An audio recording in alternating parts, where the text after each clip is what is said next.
Hello and welcome to the BINGSandME Proxies 2020 Goin Viral Tournament. Our top 16 seeds are competing to make it to the Icky 8, with 4 already qualifying and the other 4 to be determined when matches begin in just a few minutes. In earlier play, the pox virus easily defeated the common cold. No, not that common. In our second match, Hep B had no problem disinfecting MERS, the Middle East Respiratory Syndrome, also known as camel flu. I guess MERS' age caught up with it, having been first reported in 2012 from the Arabian Peninsula, and a later outbreak in 2015 in the Republic of Korea. I just thought with the fatality rate of 30 to 40%, it would have been a more formidable foe. Now in the upset of the day, dengue fever squishes that flu bug influenza in what was literally a heated match. Dengue out-fevered the flu fever, whereas I thought it was a bad strategy for the flu to try to go fever to fever. I might have went runny nose to create a slippery footing for the dengue fever, then went for the throat, that is, the sore throat jugular lunge move. And in our fourth match earlier, we have a developing story we're following after SARS-CoV-2 connected all the dots and disposed of the measles in methodical fashion. Now we'll provide updates on the story as they develop. Right now, let's go back and take a look at some highlights.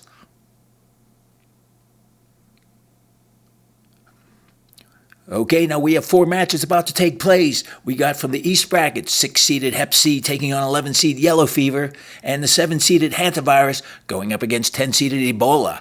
Then from the West, the 5-seed Rotavirus will spar with the 12-seeded SARS-CoV, and 8-seed Marburg virus will battle 9-seeded Rabies, and what should be a great match. Are you ready? Oh, yeah! Listen to that crowd.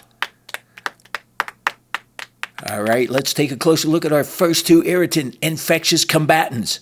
Yellow fever versus hepatitis C. Hep C is a liver infection that can lead to serious liver damage. The virus spreads through an infected person's blood or body fluids, but progresses slowly, often showing no symptoms for weeks or months. That's why many people with Hep C don't know they have it, and many don't know that it can be cured.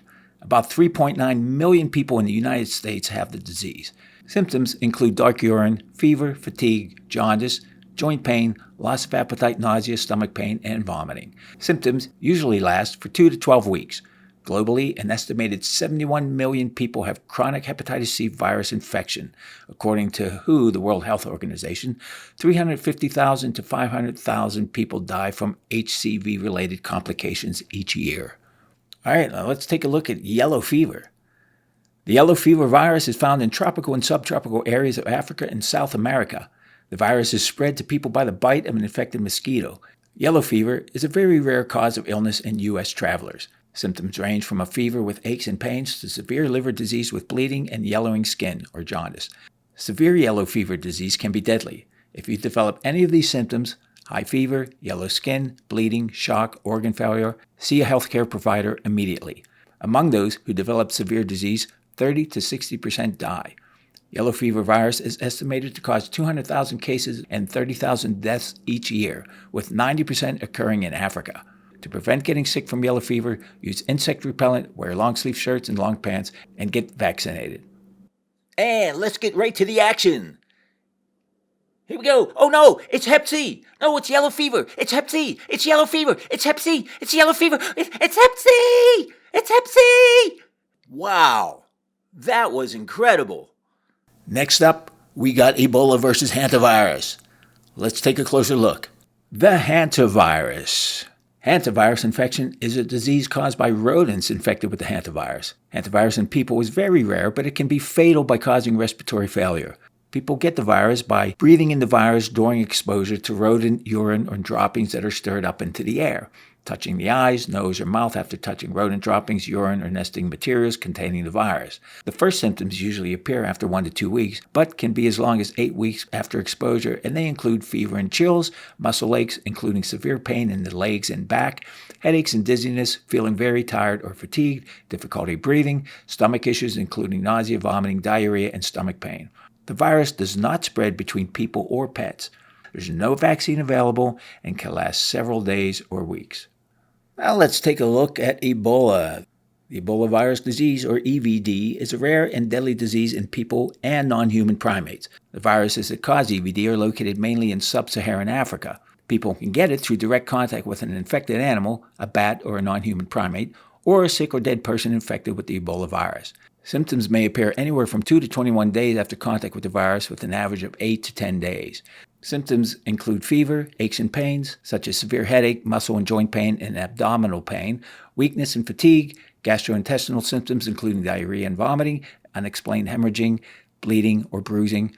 Other symptoms may include red eyes, skin rash, and hiccups. The Ebola virus disease was first discovered in Zaire, today the Democratic Republic of Congo, in 1976. The virus takes its name from the Ebola River, as the first cases of the virus were reported in an area along this river. Around the same time, the Ebola disease was also identified in parts of Sudan, which today belongs to South Sudan. The average EBD case fatality rate is around 50%. Case fatality rates have varied from 25% to 90% in past outbreaks. And let's get to the action. Ebola, hantavirus. Ebola, hantavirus. Ebola, hantavirus. Oh no, what's going to happen? I can't. Ebola, hantavirus. It's Ebola. Ebola's going to take it. Ebola's going to take it. Ebola takes it. Wow, what a ending. Now from the West, the rotavirus takes on SARS-CoV. Rotavirus is a very contagious virus that causes diarrhea and is most common in infants and young children, but can affect older children and adults as well. Adults who get the rotavirus disease tend to have more mild symptoms. It's the most common cause of diarrhea in infants and children worldwide, resulting in over 215,000 deaths annually. Before the development of a vaccine, most children in the United States had been infected with the virus at least once by age 5. Rotavirus is present in an infected person's stool several days before symptoms appear and for up to 10 days after symptoms subside. The virus spreads easily through hand-to-mouth contact throughout this time, even if the infected person doesn't have symptoms. Initial symptoms are fever and vomiting, followed by 3 to 8 days of watery diarrhea. The infection can cause abdominal pain as well. While there are medications to help with the symptoms, there is no medicine that can cure rotavirus. Even children who have been vaccinated against rotavirus may still get it more than once. All right, let's look at SARS-CoV. Severe acute respiratory syndrome, or SARS, is a viral respiratory illness caused by a coronavirus called SARS-associated coronavirus, SARS-CoV. It causes an often severe illness and is marked initially by systemic symptoms of muscle pain, headache, and fever, followed in 2 to 14 days by the onset of respiratory symptoms, mainly cough, dyspnea, which is breathing difficulty, and pneumonia. Another common finding in SARS patients is a decrease in the number of lymphocytes, which is a type of white blood cell, circulating in the blood. SARS was first reported in Asia in February of 2003. The illness spread to more than 24 countries in North America, South America, Europe, and Asia before the global outbreak was contained. It infects humans, bats, and palm civets. In the outbreak of 2003, about 9% of patients with confirmed SARS-CoV infection died.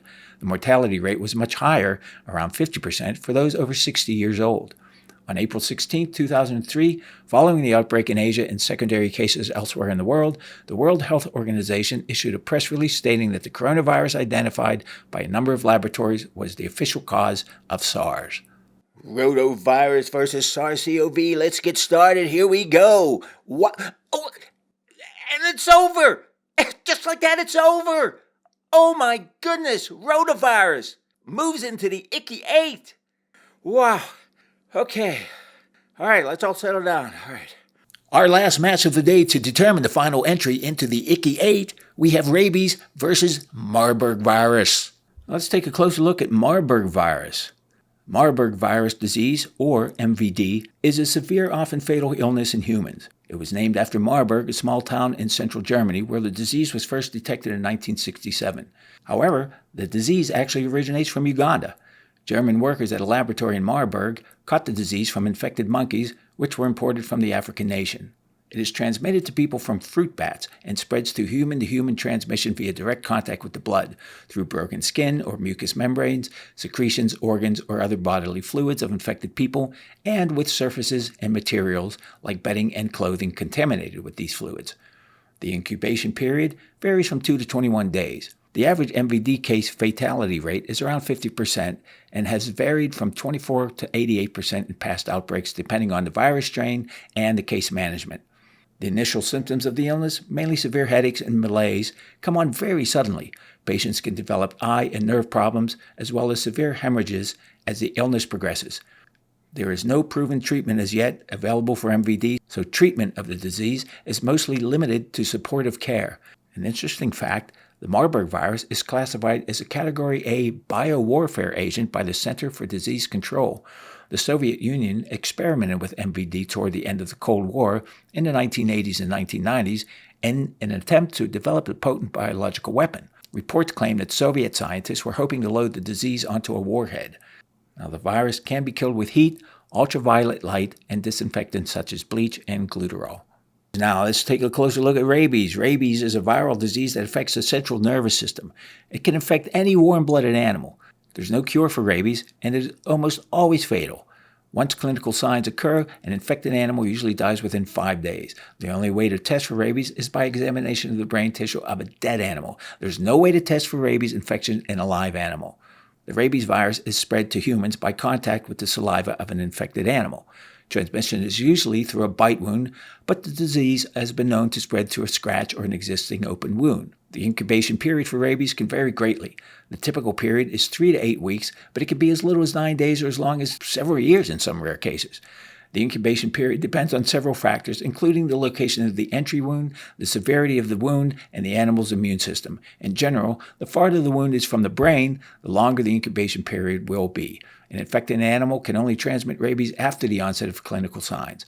Rabies is endemic throughout the continental United States. Hawaii is the only rabies-free state.